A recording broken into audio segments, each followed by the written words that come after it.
Bon, je me trouve encore à Manhattan et à New York. Et vous voyez ici, c'est des magnifiques bâtiments qu'il y a derrière moi. Je suis à côté de la rivière de la Hudson, la rivière, et ce que vous voyez derrière moi, c'est New Jersey. C'est l'autre côté de la Hudson, c'est l'autre shore, l'autre côte, on va dire, même si c'est une rivière.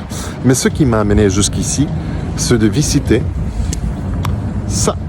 C'est petit, je n'ai pas le temps de prendre un bateau, un ferry et de visiter. C'est le statue de la liberté. Et il y a toute une histoire derrière. Bon, il faut dire qu'il y a 3 statues. J'ai visité les 3. L'original, que c'est une réplique petite, un modèle qui est à Paris. Tu peux la visiter. Il y a aussi une réplique au Jardin de Luxembourg. Tu peux y aller, la voir. C'est un mètre au peu près d'auteur. C'est celle qui a servi de modèle pour faire celle-ci. Celle-ci a été un cadeau de la France pour les États-Unis. Et la 3e, tu peux la visiter à côté, dans la Seine, à la Seine, on va dire, à côté de la Tour Eiffel. C'est celle que les États-Unis ont donnée comme cadeau en retour à la France, et plus tard. Donc il y a 3, je peux dire que j'ai visité les 3. Donc c'est un privilège, je me vante un peu.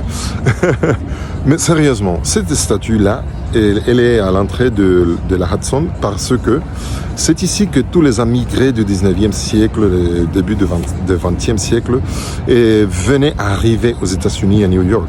Et c'était ici qu'ils étaient bienvenus avec ces statues, avec tout un symbole de liberté. Parce que ces gens-là cherchaient liberté qu'ils n'avaient pas dans leur pays d'origine, ou une vie meilleure qu'ils n'avaient pas.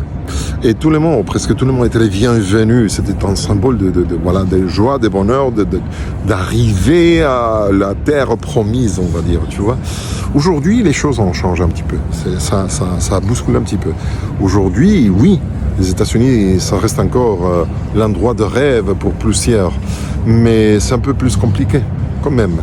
Et ce matin, par exemple, lorsqu'on a traversé la frontière entre le Canada et les États-Unis, et on a dû nous arrêter parce que il fallait revoir nos passeports, le ESTA, la visa et tout. Et puisque c'était la première fois pour mon fils, on a dû payer quelques dollars quand même. Et ils avaient le droit de refuser notre entrée et de nous faire rentrer au Canada quand même. Et ça choque un petit peu parce que vous voyez l'idée de liberté, de bienvenue que cette statue symbolise. Aujourd'hui, il y a des petits pieds de notes au pied, on va dire, des petites remarques, des petites clausules. C'est beaucoup plus compliqué aujourd'hui de rentrer dans ces pays. Alors la liberté, oui, mais avec des conditions. Et ça m'a fait réfléchir dans une autre liberté qui nous a été promise par Jésus. Et Jésus, lui, il nous a dit, tout ce qui vient vers moi, je ne le chasse jamais dehors. Je ne le refuse, je ne le rejette. Tout le monde est le bienvenu. Jésus nous a promis la liberté parce que la vérité nous rendra libres.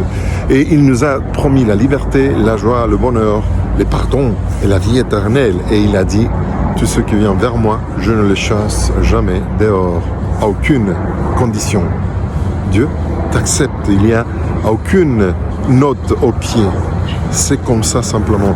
Et c'est vraiment choquant de voir que malgré que dans un siècle et demi ou quelques, tu vois que les conditions ici ont changé un petit peu, sinon énormément, mais pour Dieu, tout reste pareil.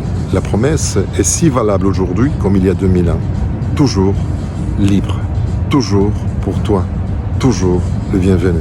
Profite bien, rends ta vie à Jésus.